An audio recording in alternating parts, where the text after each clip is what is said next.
Hola, bienvenidos y bienvenidas a este nuevo capítulo de la interfaz de salud y derecho. Quiero recordarles que Interfaz Salud y Derecho está disponible hoy día en varias plataformas.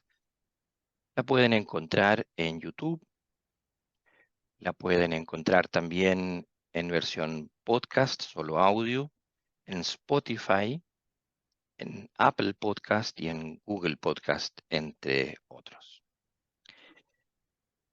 Nuestra invitada de hoy es una invitada internacional, tiene un nutrido currículum, es abogada, licenciada en psicología, además es profesora universitaria, ella se desempeña en la Universidad Nacional de Córdoba, Argentina, en la cátedra de Psicología Criminológica. Adicionalmente, se desempeña como defensora pública penal del Poder Judicial de la provincia de Córdoba. Y desde hace aproximadamente 7 años en la asesoría letrada especializada en casos de violencia intrafamiliar o violencia familiar, como se denomina ya, y delitos contra la integridad sexual. Ha sido tutora de talleres institucionales de capacitación para una justicia con perspectiva de género, de la Oficina de la Mujer y de la Asociación de Mujeres Juezas de Argentina, de la que es miembro. Ha participado en diferentes cursos de capacitación, ha colaborado en investigaciones de la Secretaría de Ciencia y Técnica de la Universidad Nacional de Córdoba, ha desarrollado además una estancia en el Instituto Dr. José Horvitz Parac, aquí en Santiago de Chile, como pasantía, y ha publicado distintos artículos relacionados a las áreas jurídicas y de la salud mental. Se trata de la psicóloga y abogada Alfonsina Muñiz, a la que damos la bienvenida. Alfonsina, muchas gracias por estar con nosotros hoy día. Bienvenida. Muchas gracias, Arturo. Para mí es realmente un honor estar acá. Bien, nos alegra mucho de contar con tu experiencia, tu conocimiento, este cruce que tú haces de la psicología y del derecho, que sé que es muy apasionante. Así que vamos a entrar en materia para aprovechar todo ese bagaje de experiencias en el área penal, eh, que es una rama donde lo que vamos a conversar puede tener impactos en verdad muy, muy relevantes. Cuéntame primero brevemente cómo es tu proceso personal, si se puede decir así, para llegar a cruzar estos dos mundos de la psicología y el derecho. ¿Qué fue primero? ¿Qué fue después? Si la psicología fue después, ¿cuál era la búsqueda asociada? Bien, bueno, creo que desde muy pequeña me inquietó este desafío de comprender por qué una persona puede llegar a cometer un delito. O sea, es algo que me parece que ahí estaba desde el inicio, esa inquietud. Y después de, de esta pregunta era qué hacer, qué puedo hacer con ello. Es decir, si, y también supongo que es por mi temperamento y por las cosas que me van, que me van desafiando del entorno desde chica, era más bien, la posición era de defender, de querer entenderlo, por un lado, pero también entender lo que no estaba sobre la mesa, de poder decir otras cosas que no era lo que todos veían de una conducta, sino decir, bueno, pero acá puede ser otro el motivo, puede ser por otro lado, o sea, desde chica, o sea, de defender en la escuela, qué sé yo, compañeros, y era muy conversadora también, bastante. Entonces, eso, yo creo que todo eso se puso en la olla, y cuando tuve que decidir una carrera, ya sabía que iba a ser de derecho. Desde antes de terminar la secundaria quería que fuera el derecho, pero en este estereotipo que uno tiene de la litigación en el derecho. Bueno, empecé a estudiar abogacía, me encantaba, sobre todo lo que hace el derecho penal. Cuando me tocó hacer materias de derecho mercantil no me gustaron para nada, ni financiero ni esas cosas, pero bueno, derecho penal me gustaba mucho. Y cuando iba transitando esa carrera dije, pero bueno, acá me falta algo de lo que yo me estaba inquietando desde el principio, que es comprender las conductas, o tal vez poder decir algo más en esta litigación en la que yo me veía, decir algo más de la conducta, y el derecho no me daba esas herramientas. Los abordajes, por lo menos de los que yo hice en la carrera de grado, no eran desde el punto de partida de analizar las conductas, sino de encuadrar las conductas en una determinada norma. Pero eso no me daba la letra que yo necesitaba.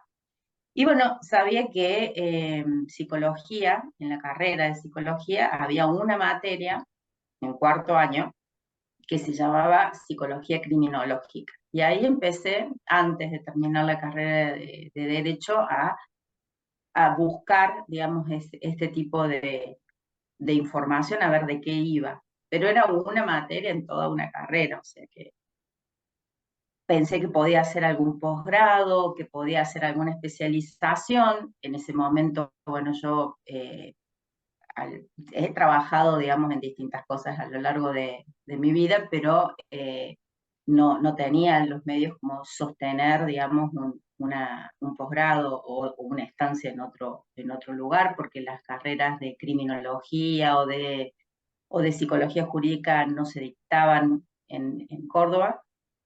Entonces, bueno, dije, bueno, voy a empezar psicología, porque aparte me parece que esto me va a nutrir en el ensamble que yo quiero hacer.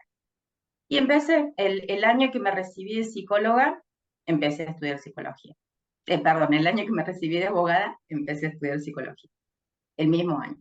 Y, y realmente no me, no me arrepiento para nada, es una de las mejores decisiones, porque no solamente llegar a esa materia que yo sabía que me iba a dar herramientas, sino todo el proceso eh, me, me, me ayudó mucho eh, en distintos aspectos de mi vida, todo el proceso de ser estudiante de psicología.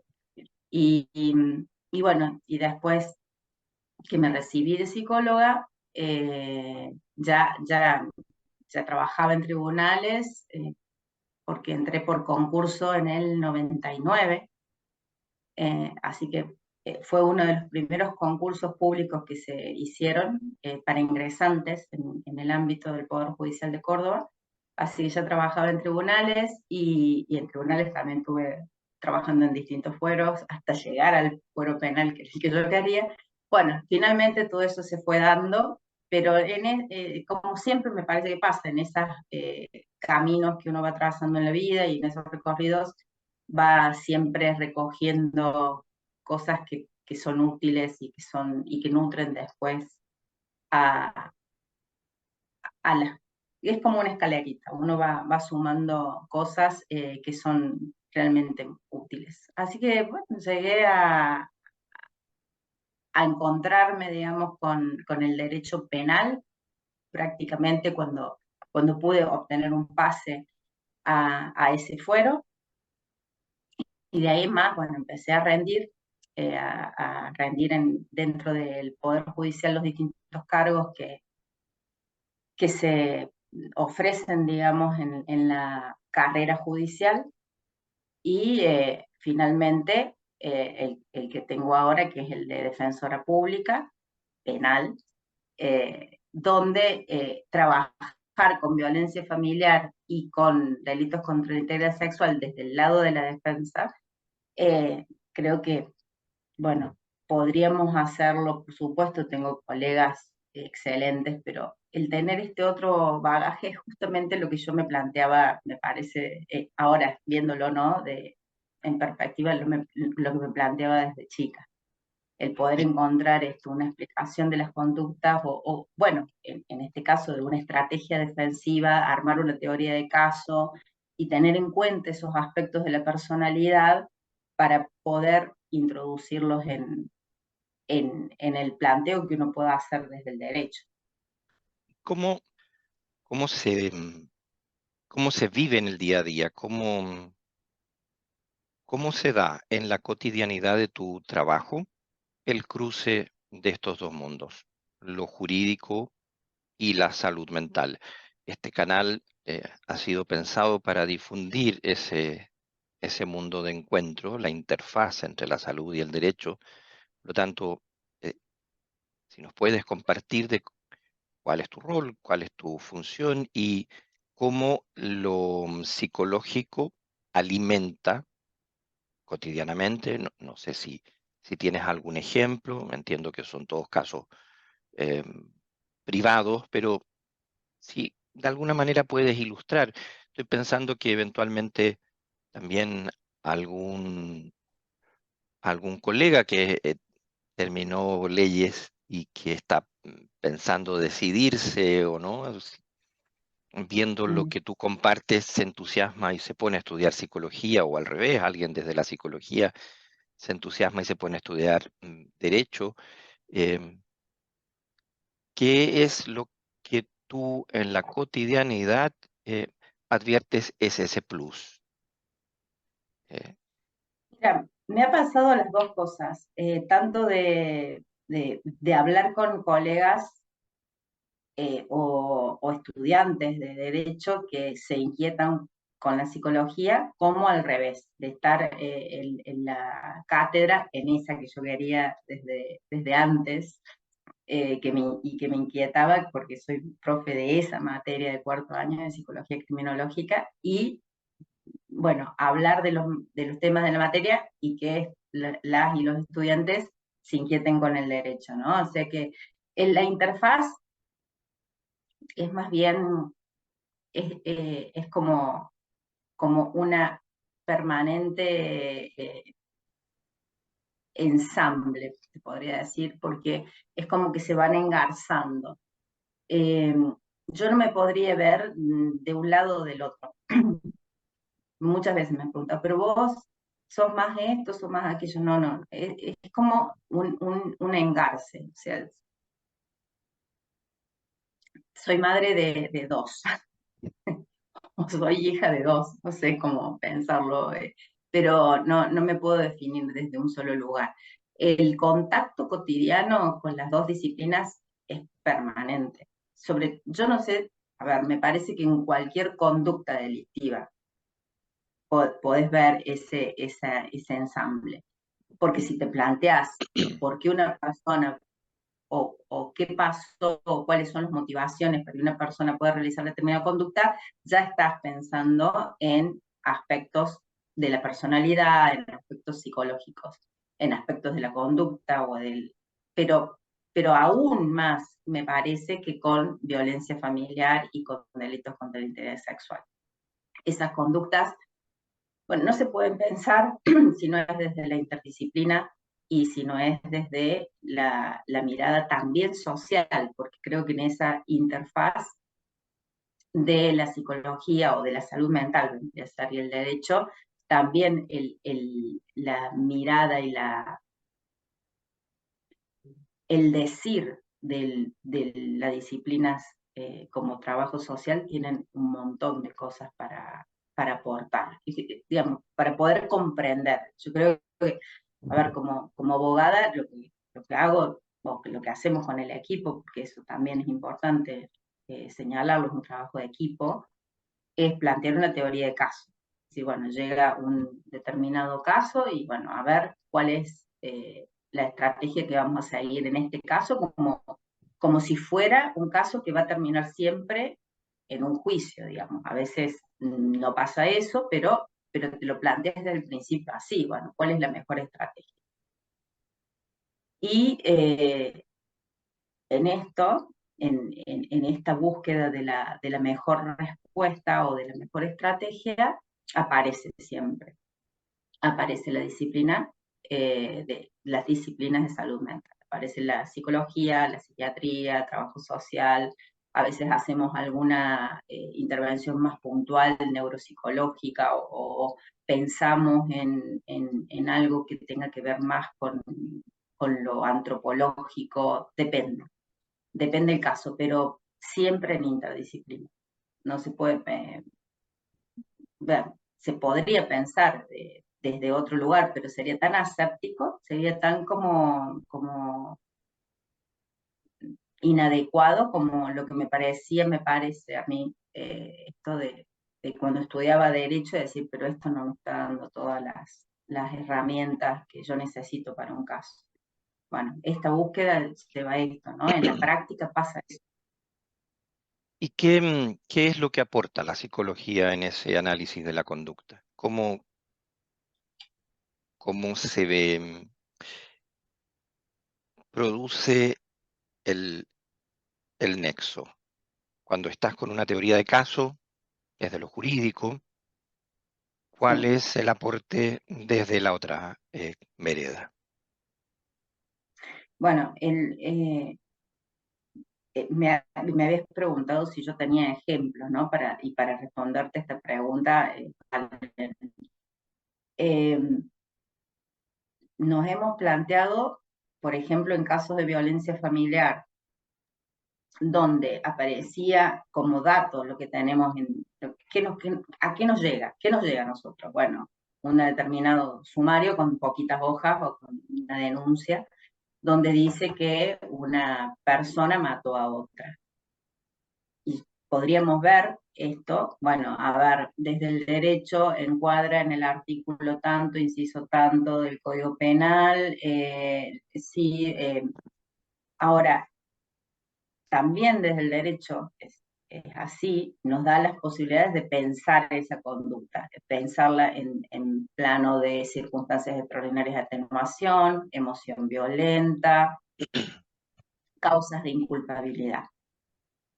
Eso lo podemos pensar o como estrategia, ¿no? Desde el derecho. Ahora, ¿cómo nutrir esa hipótesis? No es desde el derecho. Es nutrir esa hipótesis y si realmente puede prosperar, es buscar otras disciplinas. Bueno, en ese caso, por ejemplo, en un caso donde teníamos una mujer acusada de un delito contra la integridad sexual. El hecho existió, o sea, desde el derecho que buscamos, a ver cuál es la verdad, qué es la verdad de lo ocurrido. Sí, pero ¿por qué lo realizó? ¿O por qué no lo pudo no realizar? En este caso, porque planteamos una causal de inculpabilidad, es decir, como una reducción de sus ámbitos de autodeterminación, de su autonomía. Bueno, ahí se trabajó muy fuertemente con las pericias, es decir, con las peritas, eran dos las peritos de tanto oficial como de parte, y con la psicóloga del establecimiento penitenciario, para poder nutrir la hipótesis jurídica, se necesitó de otras disciplinas. Muchas veces se llaman que estas son disciplinas auxiliares, ¿no? O sea, la ciencia auxiliar. Yo prefiero pensarlas como disciplinas complementarias, porque auxiliar me remite como al, a lo secundario, bueno, es auxiliar. Yo parada desde este lugar necesito la colaboración bueno, de lo que sabemos que son los informes periciales, una opinión experta que ayuda a quien tenga que tomar la decisión a hacerlo. Entonces ya también, tampoco es tan secundario, ¿no? O sea, es como bastante complementario. Eh, y en este caso, bueno, esto aporta el poder nutrir las hipótesis jurídicas, las hipótesis que nos trazamos y que la ley nos habilita a que las pensemos, pero nos habilita como un dispositivo, como un instituto del derecho. No nos dice cómo. Entonces ahí está el aporte de la ciencia aplicada a los forenses. ¿Podrías explicarnos? eh, en Chile no tenemos esa diferencia. eh, lo que planteas cuando dices un perito oficial y un perito de parte, eh, quizás aquí podría ser algo como un perito designado por el tribunal y un perito designado por las partes, pero entiendo que hay una institucionalidad distinta en el perito oficial. Si pudieses describir esos dos roles para entenderlo desde acá. Sí, sí. Mira, yo creo que es una de los temas que hay que poner seriamente sobre la mesa, que vos decís de los peritos oficiales o peritos del tribunal, peritos de parte, porque en las lecturas más actuales sobre esta temática, esa diferencia es irrelevante. Digamos. En las lecturas más actuales es irrelevante los fines de considerar cuál es la opinión objetiva, por decirlo de alguna manera, y cuál es la opinión más cercana a la decisión judicial. Esa diferencia está siendo como dejada de lado, porque en realidad lo que interesa saber es cómo fundamentó el informe pericial, es decir, cómo determinada persona que tiene o que debería tener créditos, digamos, para decir lo que dice, acreditación expertise acreditada para decir lo que dice, lo dice, sea llamado del tribunal, sea convocado por la parte, pero a su vez fundamenta lo que dice. Hacia ahí va la mirada, por lo menos, no sé si en nuestras latitudes, pero en otros lugares sí, va hacia ahí. Entonces, aquí en Córdoba lo que tenemos, y te hablo de Córdoba, esto no se replica en todo el país, es peritos que son oficiales en el sentido de que dependen del Poder Judicial,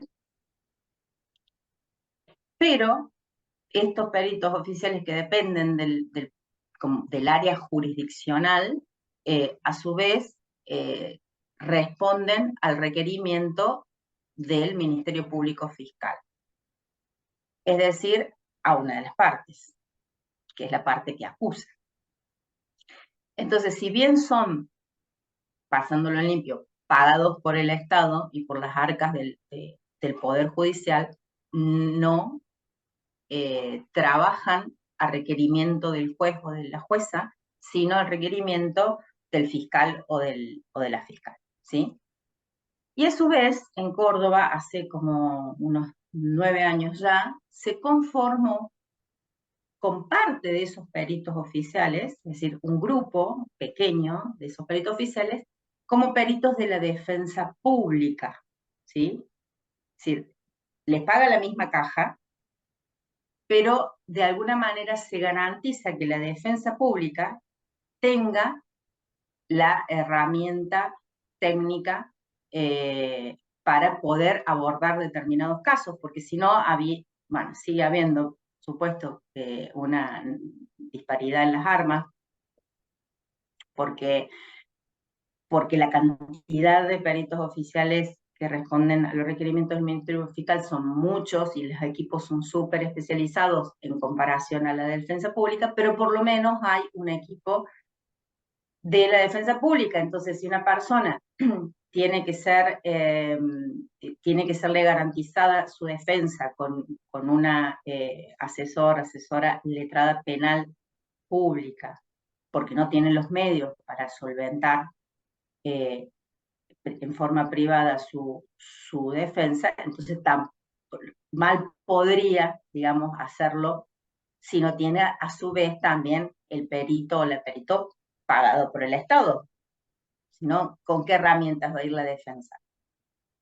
Entonces se conformó este cuerpo. Entonces, fíjate vos, más ahí incluso que cuestionamiento sobre la objetividad podría haber en torno a quién paga los honorarios, si los paga las mismas arcas del Estado. Entonces me he encontrado con resoluciones por ahí que decir, bueno, pero en realidad, digamos, se sigue leyendo esto, en realidad los peritos oficiales son peritos objetivos porque no están contaminados o supuestamente contaminados porque no responden a la parte que le paga, cuando acá también tenemos peritos de la defensa pública que no responden, que nadie les paga, o sea, nosotros, nadie en particular les paga sus honorarios, sino que es el mismo Estado.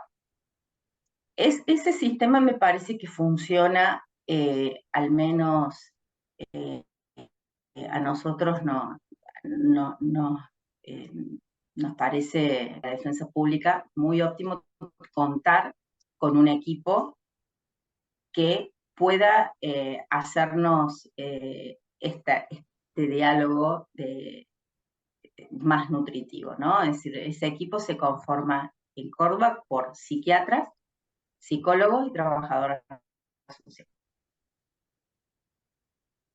que atienden a los casos en los que participa la defensa pública, que de los casos que los convoca, por supuesto, tanto de capital como del interior de Córdoba, si bien el dispositivo este solo está en la capital. Así que bueno, así nos manejamos por aquí, eh, pero te repito que creo que la diferencia entre de parte o contratado por la parte, que puede ser en Chile, por ejemplo, bueno, esto de lo contrata la parte y la parte ve si después presenta o no el informe, ya no es esa discusión tan central como era en algún momento. ¿Sí? Tiene que ver más bien con cómo fundamenta el informe el experto, la experta. Bien. eh, en, en Netflix, no se trata aquí de hacer propaganda a la plataforma, porque en verdad hay en muchas plataformas películas o documentales de ese tipo, pero en Netflix, a lo menos en el último tiempo, he visto 3 documentales que me han impactado profundamente. No porque lo que expongan sea novedoso para mí, porque de hecho es una preocupación permanente, sino por lo que aporta en, en un documental ver em, la realidad, ver no la ficción, sino que lo concreto de vidas específicas que que han sido efectivamente afectadas por, por una parte, decisiones que se toman o estrategias que se adoptan en la investigación o por pericias que no son suficientemente profesionales, por decirlo de alguna manera. Una es Proyecto Inocencia. Proyecto Inocencia existe hace mucho tiempo, ¿no? Es una iniciativa, entiendo que es privada, para revisar casos que ya cuentan con sentencia em, y analizar si con nueva tecnología, nuevos antecedentes, se puede entregar un nuevo criterio para em, atender, por ejemplo, a apelaciones o a condenas de muerte, o sea, a cuestiones que tienen un alto impacto en la vida de los que han sido condenados. El otro documental está basado en un libro de John Grisham, se llama El Proyecto Williamson, en inglés es The Innocent Man, que en menor escala en cuanto a la cantidad de casos que se exponen, aborda la misma situación como alguien que eventualmente es inocente puede terminar condenado por un conjunto de acciones, no es necesariamente solo la pericia, pero donde la pericia o los elementos de investigación han sido relevantes. Y finalmente uno que se llama los problemas de la química, que muestra el desempeño de dos químicas, dos profesionales, que finalmente terminan cuestionadas por su desempeño ético y profesional, mostrando cómo un poco el cruce de sus propias vidas con lo profesional y con el desempeño termina afectando a infinidad de sujetos. Es decir, estamos hablando de decenas, cientos de personas a lo largo del tiempo. Entonces, eso solo para ilustrar que lo que tú estás planteando no está exento del debate público, incluso social, em, y que de alguna manera, más que ocuparlo sin ocuparlo para juzgar, me gustaría ver cómo lo podrías abordar tú, cómo lo abordas tú en la cotidianidad para una mirada positiva, mirarlo como un desafío. ¿Qué hay en este mundo en el que trabajamos, donde nos encontramos con las pericias, donde debiéramos tener cuidado en tu experiencia, donde tenemos que dar varias vueltas a la tuerca para ver cómo estamos haciendo las cosas, cómo las podemos hacer mejor, cómo dialogamos los actores del sistema para ir mejorando eh, nuestro trabajo, nuestro quehacer? Finalmente, nuestro trabajo es prestar un servicio. Por lo tanto, cómo optimizar, cómo mejorar el servicio, cómo ponerle una mirada técnica, cómo debiera ser la interacción eh, adecuada en la sala de audiencia, fuera de la sala de audiencia, para que la pericia cumpla efectivamente el rol de formar convicción con elementos objetivos y que, bueno, no nos veamos expuestos a caer en situaciones como Proyecto Inocencia o The Innocent Man o los problemas de la química. Ujú. Estos tres ejemplos que vos has dado, de los cuales he incursionado en un par de ellos, muestran no solamente que se pueden cometer errores y que esos errores llevan a su vez a decisiones judiciales erróneas, de lo cual eh, alguna vez con eh, un colega digamos, chileno, ¿no? También habíamos conversado por correo sobre todo, que es Mauricio Duce, que tiene escrita sobre estos temas, bastante bien documentado. Lo que muestran estos trabajos no solamente es que se pueden caer en este tipo de errores judiciales, sino que previamente a esto ni siquiera se los cuestionaban, es decir, no se advertía que se podía incurrir en un error. Es decir, el problema me parece que va más atrás, digamos, en el análisis, es considerar que un determinado saber o una determinada disciplina o por quién lo dice es incuestionable, es una herramienta valiosa para el derecho y como es valiosa, mejor no me pregunto cómo es que se llegó a esa opinión, porque como me sirve y como es muy valiosa, entonces supongo que porque quien lo dice lo puede sostener y no le pregunto demasiado tampoco en cómo llegó a esa conclusión. Entonces ni siquiera aparecía esta posibilidad del error. ¿Sí? Eso me parece más grave todavía porque es como eh, puede aparecer con los sesgos cognitivos, es decir, todas las personas tenemos sesgos cognitivos, todos podemos eh, hacer un atajo heurístico en determinada opinión, pero si ni siquiera lo cuestionamos, si ni siquiera pensamos que esto puede llegar a ser así, entonces no vamos a nunca advertir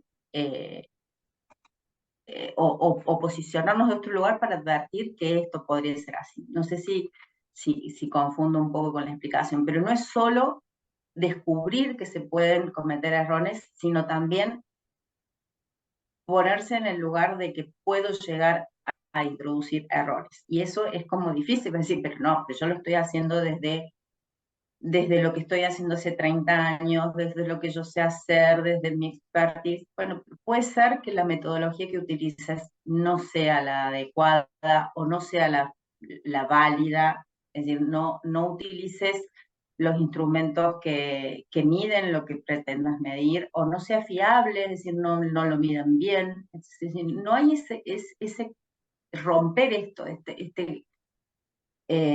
esta posición hegemónica, ¿sí? Que se tiene en la mirada de las distintas disciplinas de salud mental. Si el derecho no empieza a cuestionar, entonces va a seguir introduciendo error. Y a su vez, si las disciplinas de salud mental no empiezan a dialogar fuertemente con el derecho, a decir, bueno, usted lo que me pide no lo puedo decir, no se puede saber, entonces también van a haber estas posibilidades de error. Hasta con buena voluntad, ¿no? De decir, bueno, si yo quiero hacer un buen servicio de justicia y quiero dar una respuesta, bueno, pero a veces o se está preguntando mal, o se está respondiendo mal, o se está utilizando un método inadecuado para hacerlo. Entonces, lo primero me parece es decir, advertir que se pueden cometer errores para poder descubrirlos. Y en el trabajo mío me refiero, a ver, insisto en esto, es de un equipo, ¿sí? No solamente con nuestro pequeño grupo de 6 personas que somos de la asesoría mía, sino en todo el piso. El trabajo con la pericia y teniendo la ventaja de tener un cuerpo de peritos de la defensa pública, es muy fluido. Es desde que eh, te, te puedo contar, digamos, por ejemplo, desde que se presenta un caso que sospechamos que pudo haber habido una alteración morbosa de las facultades, morbosa, me refiero a las palabras que usa el Código Penal, ¿no? Una alteración de las facultades mentales o una intoxicación o algún tipo de daño orgánico, si sospechamos de esto, los recursos son escasos, no le podemos poner perito a todo el mundo, pero evaluamos que es necesario, ahí ya empezamos a dialogar, desde antes de que se inicie la pericia. Tratamos de acercar los certificados o las historias clínicas que sean necesarias para realizar la pericia.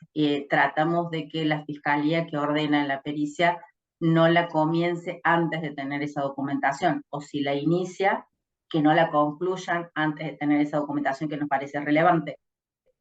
Y eso lo vamos conversando par, digamos, porque también necesitamos saber qué necesita el psicólogo o la psicóloga o la psiquiatra, qué necesita para el informe.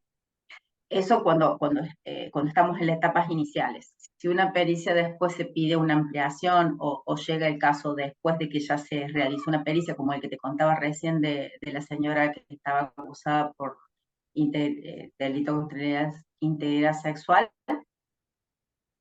vemos todo lo que se hizo y todo, tratamos de pescar ahí en esas pericias juntas, ¿no? Juntos, las dos disciplinas, pescar qué es lo que faltaría para la hipótesis o para la teoría del caso que tenemos, qué más habría.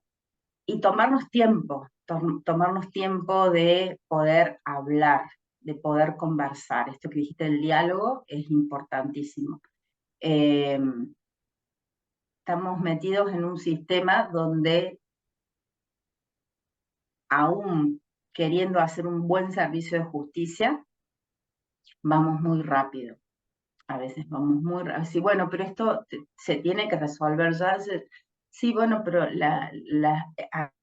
acá hay una historia de una persona que puede pasar muchos años presa, hay una historia de una víctima también, o hay una lectura que se tiene que hacer con algún tiempo, con algún cuidado, porque la respuesta que de aquí salga va a ser indeleble para la vida de las personas. Entonces, tomarnos tiempos, eso sí lo trabajamos bastante con los peritos de la defensa, decir, bueno, no se apuren. Bueno, tengo que presentar la disidencia porque no estoy de acuerdo de lo que dice, perfecto, pero eh, hacelo con tranquilidad. O sea, si esto va a ser una herramienta importante, prefiero que esté bien hecha a que sea a las apuradas, porque después hay que llamar para preguntar qué quiso decir o no sé. Bueno, entonces, tranquilo. A veces no se tiene ese tiempo, pero en definitiva, si el camino es encontrar eh, o acercarnos, mejor dicho, a la verdad de lo que ocurrió, bueno, nos tomemos el tiempo para poder decirlo de la mejor manera o acercarnos de la mejor manera. Y eso también es respetar, me parece, al colega de la salud mental, que es el colega que sea de la disciplina que sea, respetarlo en su tiempo, ¿no? Y escucharlo.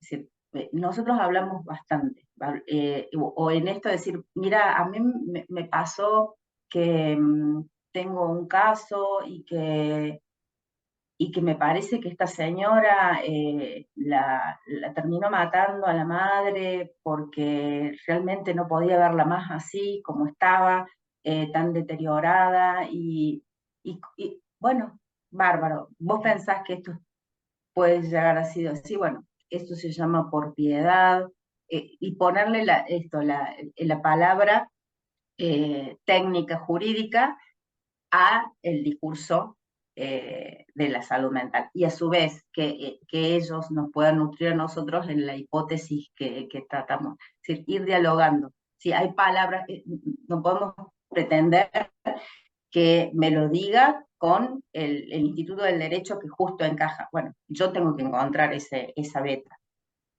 ¿sí? Y viceversa. Y nos vamos encontrando. Eh, Desafíos son estos. Poder seguir dialogando. Estamos pensando con el equipo de la defensa pública en hacer conversatorios y también con el área de servicios judiciales. Las capacitaciones que hemos empezado a hacer con Jorge Folino sobre la TEC-F son un buen leitmotiv, digamos, en esto, es decir, motiva mucho tanto al derecho como a la salud mental. Creo que llevarlo a esos planos de trabajo nuestro, trabajo cotidiano, es abrir el camino. Es mejor de lo que había, digamos, es abrir el paso. Efectivamente, al doctor Jorge Folino tuve la suerte y el privilegio de poder entrevistarlo en este espacio. Hablamos de la TEC-F, eh, lo conocemos tú y yo porque hemos estado trabajando también con él en la maestría de salud mental forense en la Universidad de La Plata.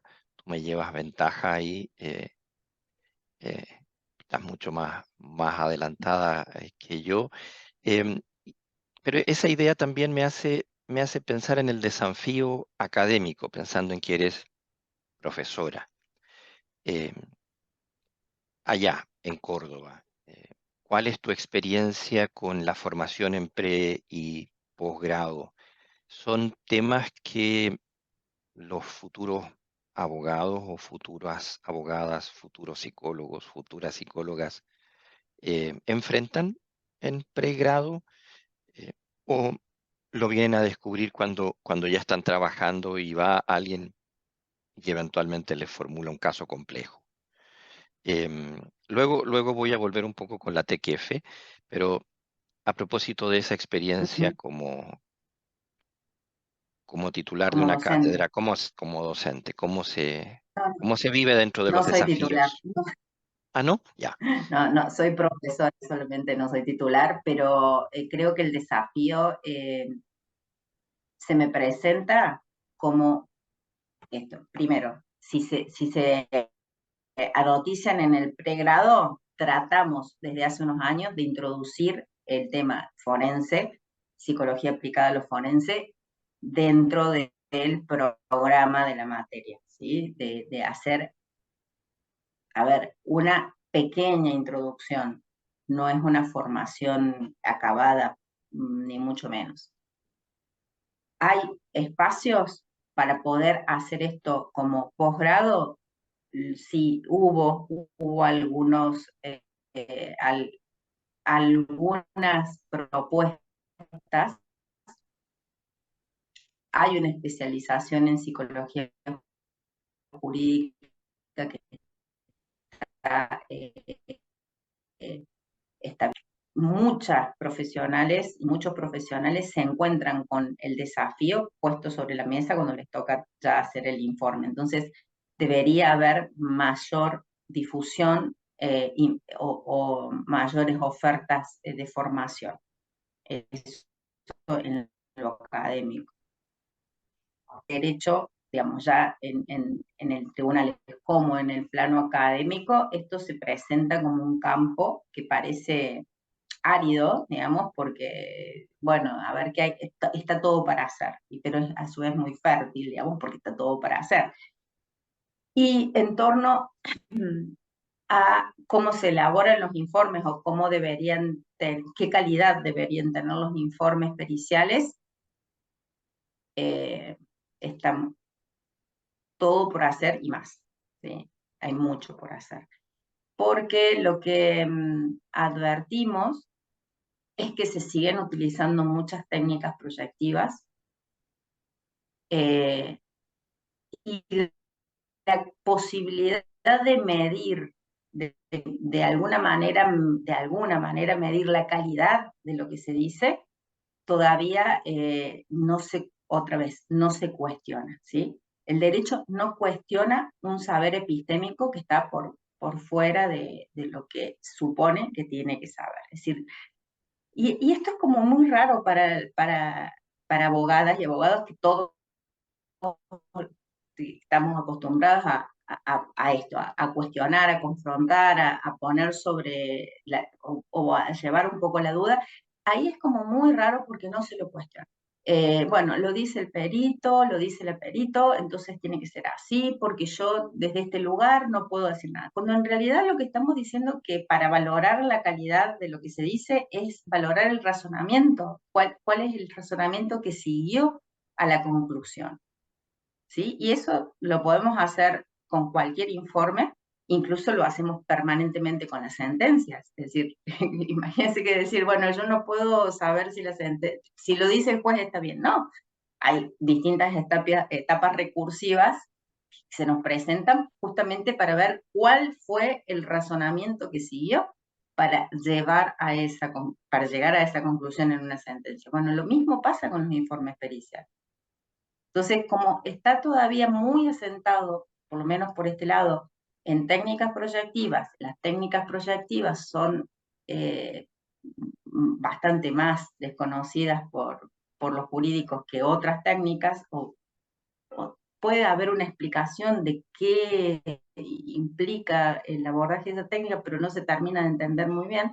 Entonces, bueno, se da por válida porque, bueno, debe ser que es así porque hace mucho tiempo que se hace así. Y ahí nos quedamos. Entonces hay mucho por hacer y más todavía.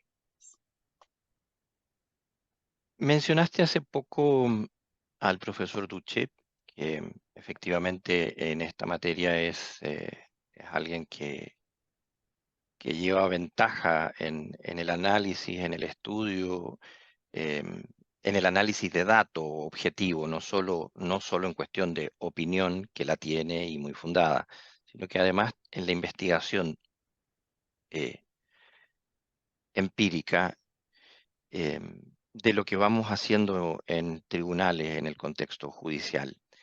Eh, es un autor con lectura internacional, No obstante, me quedo muchas veces con la impresión de que, pese a que tenemos cerca, disponible, hoy día con Internet al alcance incluso del teléfono, literatura,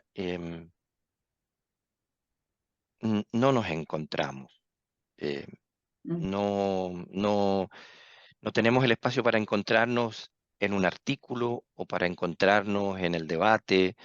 em, Creo que ha ayudado mucho la pandemia a que manejemos una tecnología que nos abre al mundo. Yo creo que eso a la larga va a ir también contribuyendo al diálogo, pero todavía parece ser un ejercicio incipiente. Ese es un poco también el sentido de este canal, promover un diálogo más amplio. ¿Tienes tú la misma impresión en términos de que uno de los desafíos, algo adelantaste, pero quisiera que te pudieses explayar, es el diálogo, la capacitación, el conversatorio, el, el encuentro a opinar, no necesariamente para convencernos, sino para que cada uno pueda aportar su experiencia, cómo lo ve, hacer otras sinapsis de cómo se pueden hacer las cosas? Sí, totalmente. Fíjate que hace muy poquito yo estoy haciendo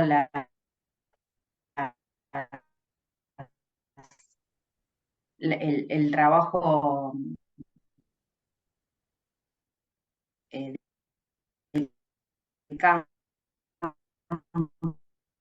digamos, para terminar la maestría con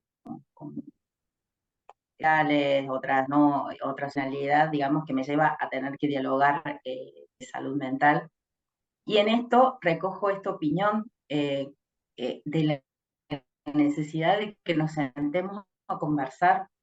Eh, Hace muy poco también estuve charlando con el director de servicios judiciales de acá del Poder Judicial de Córdoba, en el marco, digamos, de una tarea que nos habían encomendado, porque felizmente, digamos, se hacen concursos aquí para seleccionar a quienes van a coordinar los distintos equipos dentro del área judicial, digamos, los distintos equipos de peritos se hacen concursos para ver quién va a ser la persona que los va a coordinar, y eso es muy satisfactorio porque se va avanzando hasta democratizar la posibilidad de quien tenga mayor capacidad de coordinación de gestión pueda hacerlo.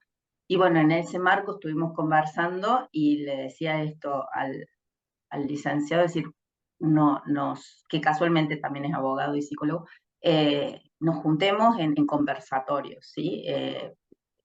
Nos escuchemos a ver qué necesitamos de cada uno para hacer un mejor servicio de justicia. Ese es el camino, se está abriendo. Tu iniciativa con este canal y esto que dijiste de la posibilidad de llegar a muchos espacios a través de las redes sociales o eh, es el modo, es el modo. Y hay mucho interés en eso. Lo que pasa es que también puede ser que haya resistencia porque siempre tira lo más cómodo, ¿no? Lo más cómodo es decir, bueno, pero si para qué, si ya me lo dice, si yo, ¿por qué voy a cuestionar que lo sabe o no lo sabe decir? Pero es tanta la inquietud sobre cuál después, de cómo después repercute el informe pericial, a veces en casos ya directamente es dirimente la opinión, que la necesidad de saber esto del cómo hacer, de cómo se hace, de cómo se llega a esa conclusión, para el derecho es cada vez mayor, porque han tenido tanta auge y tanta repercusión las pruebas periciales que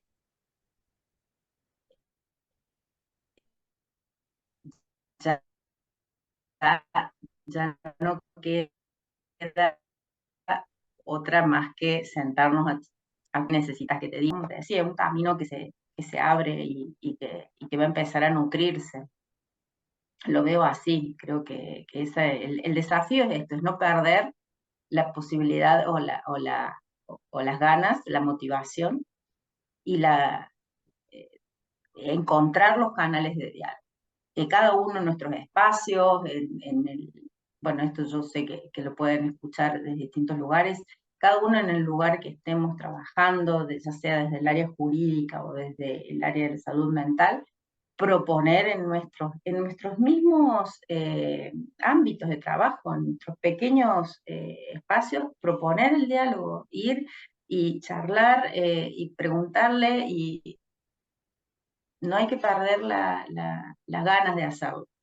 Y que el tiempo no sea una barrera, es decir, bueno, pero yo para esto no tengo tiempo, porque tengo que hacer todo mal, pero nos tomemos el trabajo que vale la pena de seguir dialogando. Se me ocurren un montón de ejemplos de estas. En el equipo había, digamos, a lo largo de todos estos años, hicimos en algún momento los viernes de juntarnos con, no solamente, porque esto no es solamente con el área pericial, nos juntamos con gente de programas que tienen el tratamiento de drogadicción, nos juntamos con terapeutas que hacen su trabajo en la salud mental desde el ámbito privado, digamos. Nos juntamos también con otros equipos, con equipos de familia, con equipos de violencia familiar, ya sea con jueces, digamos, de otros fueros. Nos juntamos a esto, a charlar y a tejer redes, a pararnos desde el lugar de que no vamos a saber todo, y que la mejor respuesta es la respuesta que se construye con otros que aportan. En definitiva, estamos hablando siempre mirá, volvemos, ¿no?, al principio, de entender las conductas, de por qué una persona puede llegar a estos espacios al que podríamos estar nosotros también, digamos. Estas personas a las que nosotros estamos asistiendo jurídicamente podría ser cualquiera de nosotros, ¿no? Y tratar de entendernos. Bueno, para eso hace falta una mirada más amplia de lo estrictamente chiquito, jurídico, del mi fuero, mi disciplina, es mucho más complejo, pero en ese camino se va construyendo mejor. Así que bueno, creo que es eso, el querer hacerlo. Efectivamente. A propósito del querer hacerlo, hace poco estuvimos participando los dos en un trabajo, por una parte como taller, pero también de investigación con jueces y juezas en la utilización de la TEC-F. Fue interesante descubrir la riqueza de este intercambio y de este diálogo. Me gustaría preguntarte, tú estuviste en ese ejercicio,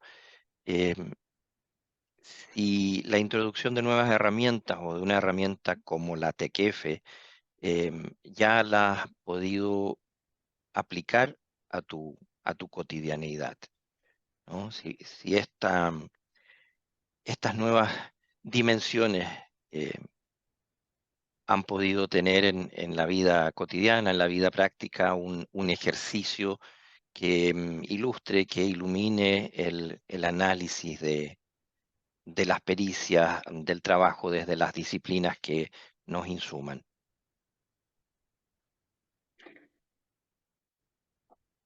Mira, una vez que conoces la TEC-F, te familiarizás con la TEC-F, no puedo no ponerla a ese informe en perspectiva de TEC-F, es decir, bueno, a ver qué transparente es, cómo lo comunica, si realmente responde a lo que se requiere, y sobre todo cómo lo fundamenta. Ahora, ese es un trabajo bastante solitario, te tendría que decir, que yo pretendo ir contagiando en el equipo, con colegas, con la gente también eh, de pericias, de los peritos, pero así masivamente, así como a mí me gustaría que la TQF fuera tomada como una guía de calidad del informe pericial, todavía no. Fíjate que yo te había comentado en alguna otra oportunidad que sigo en esta facilidad que tenemos para las redes, vamos a decir, sigo a Carmen Vázquez, que es una jurista mexicana que es docente de un máster que es de razonamiento probatorio, algo que nos hemos quedado de lado, ¿no?, en el derecho, y que trabaja mucho el tema pericial. Bueno, ella tiene varias publicaciones, su tesis doctoral tiene que ver con la prueba pericial, que se llama de la prueba científica a la prueba pericial, y escribí hace unos días comentándoles que por este lado, por estos escenarios, estamos haciendo estos trabajos en estas latitudes, digamos. Le mandé el link de Amazon, de la TKF, le comenté lo que, bueno, y se quedó muy, muy entusiasmada, ¿no? Yo te digo, saltaba de alegría cuando veía su respuesta, digo, esta persona que es tan capacitada en el tema, me respondió de una manera muy amable que estaba contenta de que por estas latitudes también se estuviera trabajando con el tema, le dio gusto verlo de la TECF, y bueno,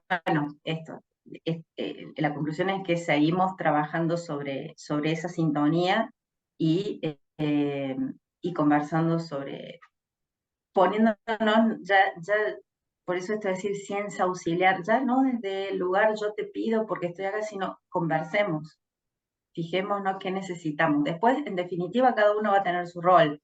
Yo voy a tener el rol de utilizar esta herramienta que es muy valiosa y que no sos ninguna fuente secundaria, sino que estamos complementándonos.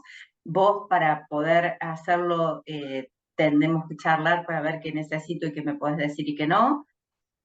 El juez va a tener, o la jueza, que tomar su decisión sobre eso. Cada uno después va a plantarse en el rol que le corresponda en ese servicio de justicia. Pero conversemos, como decimos acá, charlemos. Bien, precisamente eso es lo que hemos hecho hoy día. Hemos tenido una conversación, una charla con Alfonsina Muñiz, abogada, licenciada en psicología, psicóloga, profesora de la Universidad Nacional de Córdoba y defensora pública penal. Muchísimas gracias, Alfonsina, por este espacio, por este tiempo, por la generosidad de tu experiencia y de tu conocimiento. Espero que aquí en el canal nos volvamos a encontrar. Hoy hemos tenido algunas dificultades técnicas, con las ventajas y las desventajas de este sistema del Internet. Pero espero que lo vayamos mejorando para que en otras entrevistas no nos suceda. Un abrazo, muchas gracias. Muchas gracias a vos, muchas gracias a vos, sos un amigo. Me dio mucho gusto este espacio y bueno, a tu disposición, Arturo, que sos el que en estos desafíos de Internet y de las redes, el que lleva toda la ventaja porque lo haces muy bien. Así que muchas gracias por pensar en este canal, por pensar en estas posibilidades de dialogar y nos seguimos encontrando. Muy bien, un abrazo, Alfonsín. Gracias.